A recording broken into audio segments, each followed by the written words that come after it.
14 खत्म करेगी, और मरने के बाद तो सभी स्वीकार कर रही है कि मैं गधी बनूंगी, वो गधे बनेंगे।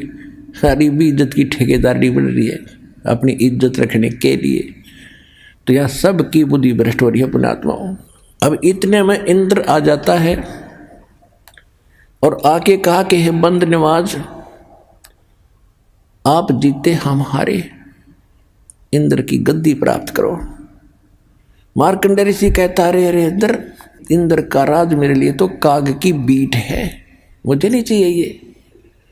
आजा तुझे इंद्र ऐसी विधि बताता हूं कि आप ब्रह्मलोक में चले जाओगे, वह हजारों युगों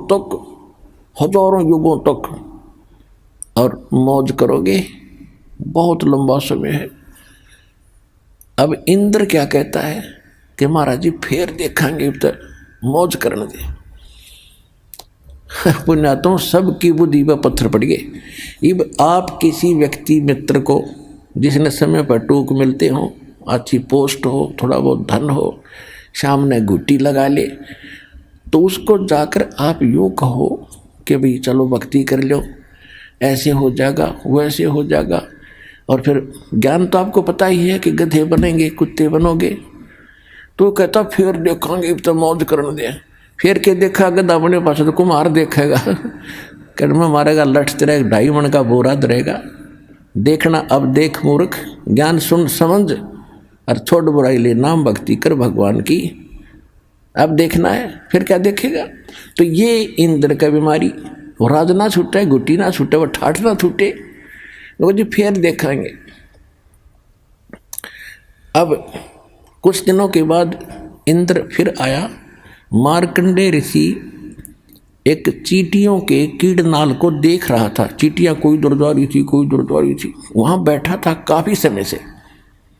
इंद्र का फिर टेंशन होगी, ये कौन ऋषि बैठा है, फिर तपस्या पर बैठ गया। तो उसने तुरंत आकर देखा ये तो मार्कंडेय ऋषि है।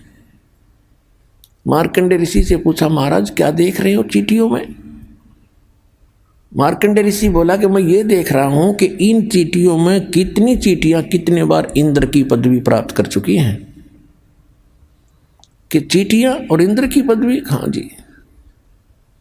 तो क्या देखा आपने कि इस इतने लाखों की संख्या में एक चींटी ऐसी है जो केवल एक बार इंद्र की पदवी पर रही है। क्योंकि सबके पिछले संस्कार कोड वर्डों में इनके अंदर लिखे हुए हैं, सबके अंतःकरण में जमा है। और ये डिस्प्ले जिसका चालू है अंदर का, ये सबके अंदर है मनुष्य में। तो सब उसका जिसका चालू हो गया कनेक्शन ठीक है, तुरंत बाहर देख लेगा उसका जो क्या हो रहा है क्या नहीं, प्रत्येक प्राणी का। ऐसे ऋषि लोग पहले ये बताते रहे कोई भविष्य और बोध की कथा, लेकिन इसे कोई जटपट का कोई फायदा नहीं। हो तो हो लिया और होगा तो होएगा, इसमें वो चेंज नहीं कर सकते थे। चेंज तो ईब होंगे इस परमात्मा कबीर जी की रजा से। अब छुटकारा भी होगा।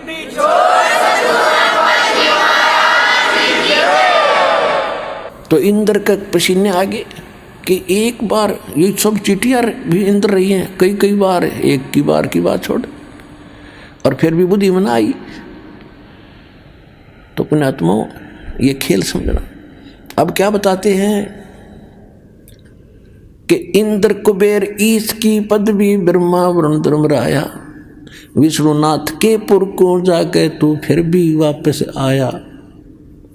असंग जन्म तन मरता होगे जीवित क्यों ना मरे रे, 12 मध्य महल मठ बोरे बहुर न दे धरे रे। कहते हैं असंग जन्म हो गए तो आपने मर्तों को अब जीवित मर के देख एक बार। अब जीवित कैसे मरना है। एक तो ऐसे मरना है कि हमने संसार की रीस नहीं करनी, कोई ज़्यादा फंड कर रहा करने दे, नाच गावे विवाह शादी में करने दे। ये तो बालक करते हैं ऐसे, जिनको ज्ञान नहीं। जैसे एक समय नानक साहिब जी मायूस बैठे थे, ऐसे ही कोई भक्त प्रथम बार गया, दूसरी बार गया, देखा कि साधु संत फकीर इतने मायूस क्यों हैं, क्यों दुखी दुखी से नजर आ रहे हैं, तो सुख, इनको तो टेंशन होनी ही नहीं चाहिए। तो उसने पूछा कि महाराज मैंने कई बार देखा है आप खुश नजर नहीं आते। तो नानक साहिब जी ने कहा कि भाई किस चीज़ पर खुशी हो। एक पल में ना जाने यहाँ क्या बिजली गिर जा। कहते ना जाने काल की कर डारे और किस विध ढल जा पास आवे। और जिन्हां ते सिर ते मौत खुड़क दी उन्होंने केड़ा हासा। हमने तो भाई तो नो दिखा है ना जाने आके बिजली गिर जाएगी। जैसे उदाहरण के लिए अब जीत मरने के ऊपर बात चल रही है कि हम ब्याह करते हैं बकवाद